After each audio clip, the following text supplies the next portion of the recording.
ముఖ్యమంత్రి గారు. అధ్యక్ష, ఇప్పుడే SC, ST, BC, minority affairs ministers కానీ పబ్లిక్ డిస్ట్రిబ్యూషన్ సిస్టమ్ సంబంధించినటువంటి మనోహర్ గారు వీళ్ళందరూ మాట్లాడారు. ఈ ప్రభుత్వ విధానం అధ్యక్ష సోషల్ ఈక్విటీ, ఎన్డీఏ ప్రభుత్వం సోషల్ ఈక్విటీ కింద పనిచేస్తున్నాం. సమాజంలో ఆర్థిక అసమానతలు తగ్గించే వ్యవస్థకి రాజకీయంగా జనాభా దామాషా ప్రకారం ప్రాతినిధ్యం ఇచ్చే విధంగా సోషల్ ఎంపవర్మెంట్ కూడా చేసే విధంగా ముందుకు పోతున్నాం. ఈరోజు ఎన్ని ఇబ్బందులున్నా సూపర్ 6 సూపర్ హిట్ చేసిన ఘనత ఎన్డీఏ ప్రభుత్వానికి. ఇది మొదటి చర్య మాత్రం. దీని తర్వాత అదర్ సంక్షేమ కార్యక్రమాలు ఈరోజు దీంతోనే ఆగకుండా మిగిలినటువంటి అన్ని వర్గాలకు ఆటో డ్రైవర్స్ మొదలుకొని మత్స్యకారులు కానీ లేకపోతే చేనేత కార్మికులు కానీ ఇలా అందరికి కూడా న్యాయం చేయడం కోసం అనేక ఇనిషియేటివ్స్ తీసుకున్నాం. ఇప్పుడే మంత్రి గారు చెప్పినట్టు ఎసెన్షియల్ కమాడిటీస్ ఇవి కూడా సమర్థవంతంగా డిస్ట్రిబ్యూషన్ ఇవ్వడానికి ప్రణాళికలు తయారు చేయడమే కాకుండా టెక్నాలజీ పర్ఫెక్ట్గా ఉపయోగించి దీనిపైన కూడా ముందుకు పోతున్నాం. ఈరోజు సంక్షేమ కార్యక్రమాలు ఏదైనా అధ్యక్ష కైండ్ కానీ లేకపోతే డీబీటీ కానీ ఏది ఇచ్చినా ఇమీడియట్ టెక్నాలజీ ఉపయోగిస్తున్నాం. ఎక్కడ ఎలాంటి లొసుగులు లేకుండా వీలైనంత వరకు పర్ఫెక్ట్గా ఇవ్వడానికి ఈ ప్రభుత్వం పనిచేస్తున్నామని చెప్పి కూడా నేను మీకు తెలియజేస్తున్నాను. ఈరోజు మనకు ఆర్థిక ఇబ్బందులు ఉన్నప్పటికీ ఈరోజు బడ్జెట్ ఈరోజు ప్రవేశపెట్టినప్పుడు మీరు చూశారు. షెడ్యూల్ క్యాస్ట్ల కోసం కానీ షెడ్యూల్ తెగల కోసం కానీ వెనుకబడిన వర్గాల కోసం మైనారిటీల కోసం వీలైనంత వరకు బడ్జెట్ పెంపు చేశాం. అవన్నీ కూడా అమలు చేయడం కోసం చిత్తశుద్ధిగా పనిచేస్తామని చెప్పి కూడా నేను మీకు తెలియజేస్తున్నాను. ఇంకొక పక్క అధ్యక్ష ఒక అంబిషియస్ ప్లాన్ మనం పెట్టుకొని స్వర్ణ ఆంధ్రప్రదేశ్ 2047 దీనిపైన మీరు చూసినప్పుడు ఇప్పుడు 3 లక్షల రూపాయలు తలసరి ఆదాయం ఉంటే దీన్ని 54 లక్షల రూపాయలు తలసరి ఆదాయం 2047కి పెంచాలని ఒక నిర్దిష్టమైన లక్ష్యంతో ముందుకు పోతున్నాం. అందుకే మా మంత్రులు మాట్లాడినప్పుడు అధ్యక్ష ఫోకస్ అంతా కూడా భావితరాలపైన పెట్టాం. వీకర్ సెక్షన్స్లో ఉండే పిల్లలపైన పెద్ద ఎత్తున అంటే అంగన్వాడీ దగ్గర నుంచి ఎలిమెంటరీ స్కూల్ దగ్గర నుంచి రెసిడెన్షియల్ స్కూల్స్ అన్నీ కూడా ఫోకస్ చేశాం. విద్యపైన ఎక్కువ ఫోకస్ చేస్తున్నాం. వాళ్ళకు పౌష్టికాహారంగా కాకుండా వాళ్ళకు మెరుగైన హెల్త్ కండిషన్స్ ఉండడానికి ఏమేం చేయాలనో అవన్నీ కూడా వర్కౌట్ చేస్తున్నాం అని చెప్పి కూడా నేను మీకు తెలియజేస్తున్నా.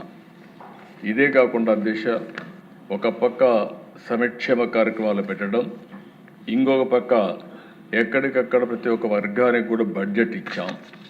ఇందులో కూడా వాళ్ళ ఆదాయాన్ని పెంచే విధంగా ఏ విధంగా మెరుగైనటువంటి జీవన ప్రమాణాల కోసం ఏమేం చేయాలనో అవన్నీ కూడా వర్కౌట్ చేస్తున్నాం. నేను వెచ్చించే టైంలో ఎక్కువ శాతం సంక్షేమ కార్యక్రమాల కోసం వీకర్ సెక్షన్స్ మీదనే ఎక్కువ ఫోకస్ చేస్తున్నాను. అంటే ఆ రోజు ఎన్డీఏ ఒక మాట చెప్పాం, రాష్ట్ర పునర్నిర్మాణం చేస్తాం, సంక్షేమ కార్యక్రమాలు ఇస్తాం, అభివృద్ధి కార్యక్రమాలు చేసి ఆదాయాన్ని పెంచుతాం, ఎవ్వరికీ ఇబ్బంది లేనటువంటి సుపరిపాలన ఇస్తామని చెప్పి ఆ రోజు చెప్పాం. దాని ప్రకారమే ఈరోజు ముందుకు పోతున్నాం. ఇంకొక పక్క అధ్యక్ష ఒకసారి మనం ఆలోచించుకోవాల్సింది, నేను చాలాసార్లు చెప్పాను, వరలక్ష్మి మిల్క్ డైరీ P3 ద్వారా అంటే పబ్లిక్ ప్రైవేట్ పార్ట్నర్షిప్ ద్వారా ఈరోజు సంపద సృష్టించడానికి ముందుకు పోయాం. ప్రైవేట్ వ్యక్తులు వచ్చారు, రోడ్లు వేశారు, ఎయిర్పోర్ట్లు కట్టారు, ఇన్ఫ్రాస్ట్రక్చర్ పనులు చేశారు. దానివల్ల సంపద వచ్చింది, మెరుగైన సదుపాయాలు వచ్చాయి, కానీ ఆర్థిక అసమానతలు పెరిగాయి. దాన్ని దృష్టిలో పెట్టుకుని మనం P4 తీసుకొచ్చాం, పబ్లిక్ ప్రైవేట్ పీపుల్స్ పార్ట్నర్షిప్. ఇప్పటికీ 10 లక్షల బంగారు కుటుంబాలని 1,00,000 మంది మార్గదర్శులు అడాప్ట్ చేసుకునే పరిస్థితికి వచ్చారు. నేను ఒకటే చెప్తున్నా, ఏ కార్యక్రమం అయినా దాని ఫలితాలు ఇమీడియట్గా రావు. దాన్ని నిరంతరం పర్యవేక్షించగలిగితే దీనికంటే మించిన ప్రోగ్రాం ఆర్థిక అసమానతలు తగ్గించడానికి వేరేది లేదని చెప్పి కూడా మరొకసారి మీ అందరికీ విజ్ఞప్తి చేస్తున్నా.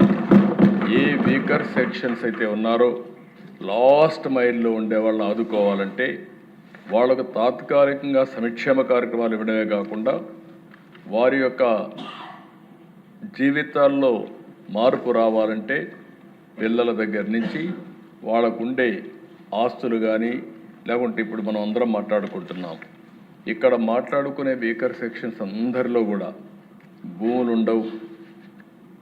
వాళ్ళకందరికి కూడా ఓసారి మనం ఆలోచిస్తే కొంతమందికి ఉద్యోగాలు ఉండవు. కొన్ని వర్గాలు అయితే ప్రతిరోజు కూలి పని చేసుకుంటే తప్ప పూట గడవని పరిస్థితి ఉంటుంది. అలాంటి వాళ్ళని ఏ విధంగా పైకి తేవాల్సిన అవసరం ఉంది. మనందరం గుర్తుపెట్టుకోవాల్సిన అవసరం ఉంది. 2047కి భారతదేశం అగ్రదేశంగా తయారవుతుంది. దీంట్లో అనుమానమే లేదు. అలాంటి అగ్రదేశంగా తయారయ్యేటప్పుడు, వికసిత్ భారత్గా తయారయ్యేటప్పుడు, స్వర్ణాంధ్రప్రదేశ్గా తయారయ్యేటప్పుడు ఆర్థిక అసమానతలుంటే మంచిది కాదని చెప్పి కూడా నేను మీకు తెలియజేస్తున్నా. ఇది పబ్లిక్ పాలసీల వల్లనే అవుతుంది. ఈ చట్టసభ మనందరం కానీ ఒక పద్ధతి ప్రకారం పనిచేస్తే ఆర్థిక అసమానతలు తగ్గించడం కష్టం కాదు. ఆ ఫోకస్ అప్రోచ్ తీసుకోవాల్సిన అవసరం ఉంది. ఇక్కడ మనం అందరం ఉన్నాం. వెనుకబడిన వర్గాలు ఉన్నారు. ఎంతో నమ్మకం పెట్టుకుని ఓట్లు వేశారు. నేను చాలా ఎన్నికలు చూశాను కానీ ఏకపక్షంగా మొన్న ఎన్నికల్లో 94% విన్నింగ్ ఛాన్సెస్ ఇచ్చారంటే, మనం ఎవరిని పెట్టినా 94% గెలిపించారంటే అది ప్రజలు మన మీద పెట్టుకున్న నమ్మకం. అలాంటి నమ్మకాన్ని మనం కాపాడుకోవాల్సిన అవసరం ఉంది. అందుకే వీకర్ సెక్షన్స్లో అధ్యక్ష బీసీల్లో రిజర్వేషన్స్ 33% నుంచి తగ్గించారు. మళ్ళీ పెంచడానికి 1 మ్యాన్ కమిషన్ వేసాం. స్థానిక సమస్యలు ఎన్నికలు వస్తాయి. వచ్చే మునిపే రిజర్వేషన్లు పెంచడానికి ఈ ప్రభుత్వం, ఎన్డీఏ ప్రభుత్వం అన్ని విధాల ప్రయత్నం చేస్తున్న 1 మ్యాన్ కమిషన్ రిపోర్ట్ వచ్చిన వెంటనే దాన్ని చట్టం చేసి ముందుకు పోతామని చెప్పి కూడా నేను మీకు తెలియజేస్తున్నా. ఒక క్యాబినెట్ సబ్ కమిటీ కూడా వేసాం. బీసీ ప్రొటెక్షన్ కోసం ఏమేం చేయాలనో నిర్ణయించమని, అది వస్తే ఆ రిపోర్ట్ కూడా అమలు చేస్తాం. ఇంకా బీసీసీలో కొన్ని యాస్పిరేషన్స్ ఉన్నాయి. కొంతమంది ఎస్సీల్లో చేర్చమని, ఎస్టీల్లో చేర్చమని ఇవన్నీ చెప్పారు. అవన్నీ కేంద్రానికి కూడా పంపించాం. అవి కూడా ఫాలో అప్ చేస్తాం. మొట్టమొదటిసారి దిశ ఎప్పుడో 96-97లో నేను ఎస్సీ కేటగరైజేషన్ ప్రవేశపెట్టాను. తర్వాత దాన్ని కాపాడలేకపోయారు. మళ్ళీ ఈరోజు సుప్రీంకోర్టు దానికి అనుమతి ఇచ్చారు. మళ్ళీ ఎస్సీ కేటగరైజేషన్ తీసుకొచ్చి దామాషా ప్రకారం ఎస్సీస్లో కూడా మాలా, మాదిగా, రెల్లి ఇలాంటివన్నీ తీసుకొచ్చి ఏబీసీ కేటగరైజేషన్ తీసుకొచ్చి ఎస్సీస్లో కూడా సామాజిక న్యాయం చేసిన ఘనత ఎన్డీఏ ప్రభుత్వానికి దక్కిందని కూడా మీకు తెలియజేస్తున్నా. ఇదే కాకుండా నేను ఆ రోజు జీఓఎంఎస్ నెంబర్ 3 ట్రైబల్స్ కోసం తీసుకొచ్చాను. దాన్ని కూడా కాపాడలేకపోయాను. ఈరోజు మళ్ళీ చెప్తున్నా. అయితే సుప్రీంకోర్టులో కూడా కొట్టేశారు కాబట్టి నేను గిరిజన సోదరులను అందరికీ విజ్ఞప్తి చేస్తున్నా. దీన్ని మీరు కూడా ఆలోచించుకోండి. నిలబెట్టడానికి సిద్ధంగా ఉన్నా. అది ఆచరణ ఆమోదయోగ్యమైన పాలసీలో మనం ముందుకు పోవాల్సిన అవసరం ఉంది. నేను అందుకే మొన్న అనేది ఇక్కడ మీటింగ్ పెట్టమన్నాం. వారి ఇచ్చే ఫీడ్బ్యాక్ తీసుకొని తొందరలోనే త్వరగా ఈ నిర్ణయం చేస్తామని చెప్పి కూడా నేను తెలియజేస్తున్నా.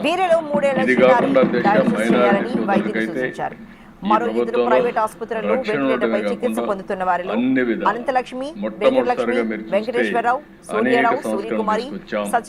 అనేక విధాలుగా ఆదుకుంటున్నాం. ఎవరైతే మనకు మౌజుములకు కానీ ఇమాములకు కానీ మనకు డయేరియా, కిడ్నీ ఫెయిల్ అయినట్లు వైద్యాధికారులు ప్రాథమికంగా నిర్ధారించారు. జిల్లా కలెక్టర్ కీర్తి చేకూరి అధికార యంత్రాంగాన్ని అప్రమత్తం చేశారు. జిల్లా వైద్య ఆరోగ్య శాఖ, ఫుడ్ సేఫ్టీ అధికారులు విచారణ చేపట్టారు. పాల వ్యాపారిని కోరుకొండ సర్కిల్ ఆఫీసులో విచారించారు. ఆస్తిలో సమాన హక్కు. వీళ్ళందరినీ బాగా చదివించడం, ఆ తర్వాత కల్తీపల్లి ఘటనపై సీఎం చంద్రబాబు సమీక్షించారు. కలెక్టర్, ఎస్పీ అధికారుల నుంచి వివరాలు అడిగి తెలుసుకున్నారు. బాధితులకు మెరుగైన వైద్యాన్ని అందించాలని సీఎం అధికారులకు సూచించారు.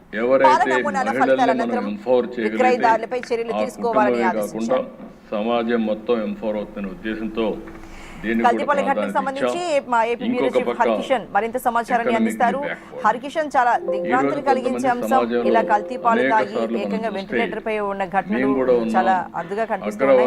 అసలు ఏం జరిగింది? మరి ఆ వ్యాపారిని విచారిస్తున్నారా? చాలా మంది బాధపడే పరిస్థితి వచ్చింది.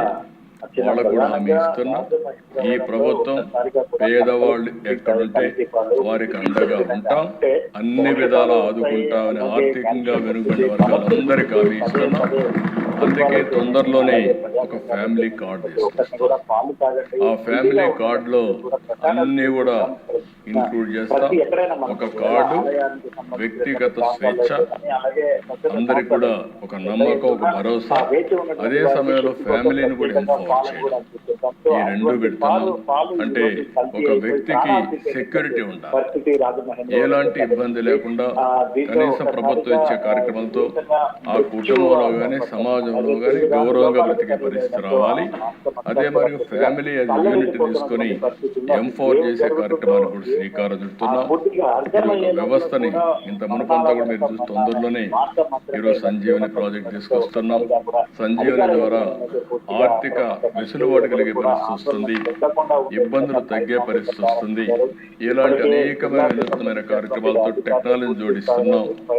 నిన్న మొన్న నేను చూశాను, ఢిల్లీలో కూడా ప్రధానమంత్రి గారు ఓల్డ్ ఏఐ సదస్సు పెట్టారు. అక్కడ నేను పోయి చూసినప్పుడు చాలా ఉపయోగపడే ఏఐ సొల్యూషన్స్ ఉన్నాయి. అవన్నీ కూడా తీసుకొస్తాం. అల్టిమేట్ గా ఈ రాష్ట్రంలో వీకర్ సెక్షన్ ఫోకస్ గా అడ్మినిస్ట్రేషన్ ఉంటుంది. అన్ని డిపార్ట్మెంట్ విజ్ఞప్తి చేస్తున్నా, మీరు ఏ పని చేసినా మీరు చేసే పనిలో వీకర్ సెక్షన్స్ ని, బలహీన వర్గాలను ఎంతవరకు ఆదుకుంటున్నామో ఆ దృష్టిలో పెట్టుకొని చేయాల్సిందిగా మరొకసారి విజ్ఞప్తి చేస్తూ రాష్ట్రంలో ఉండే ప్రజలందరికీ విజ్ఞప్తి చేస్తున్నా, ఈ ప్రభుత్వం బలహీన వర్గాల ప్రభుత్వం, మీకు అండగా ఉంటాం, మిమ్మల్ని అన్ని విధాలు ఆదుకుంటామని మరొకసారి హామీ ఇస్తూ వైద్యపరంగా ఏ రకమైనటువంటి సహాయ ఇప్పుడు నిధుల కొరకు అభ్యర్థులపై ఓటింగ్ ఉందండి. దీనిని అరికట్టేందుకు అలాగే నివారించేందుకు ఇంకా ముందుగా తీసుకుంటున్నారు. 21వ అభ్యర్థుల కింద సాంఘిక సంక్షేమ శాఖకు 11,118 కోట్లు 83,79,000 రూపాయల నుంచి సొమ్మును ప్రభుత్వానికి మంజూరు చేయాలి. రెండవది 22వ అభ్యర్థుల కింద గిరిజన సంక్షేమ శాఖ 4,769 కోట్లు 60,03,000 రూపాయల నుంచి సొమ్మును ప్రభుత్వానికి మంజూరు చేయాలి. అదేవిధంగా 23వ అభ్యర్థుల కింద వెనకబడిన తరగతి సంక్షేమ శాఖకు 34,350 కోట్లు 20,58,000 రూపాయల నుంచి సొమ్మును ప్రభుత్వానికి మంజూరు చేయాలి. అదేవిధంగా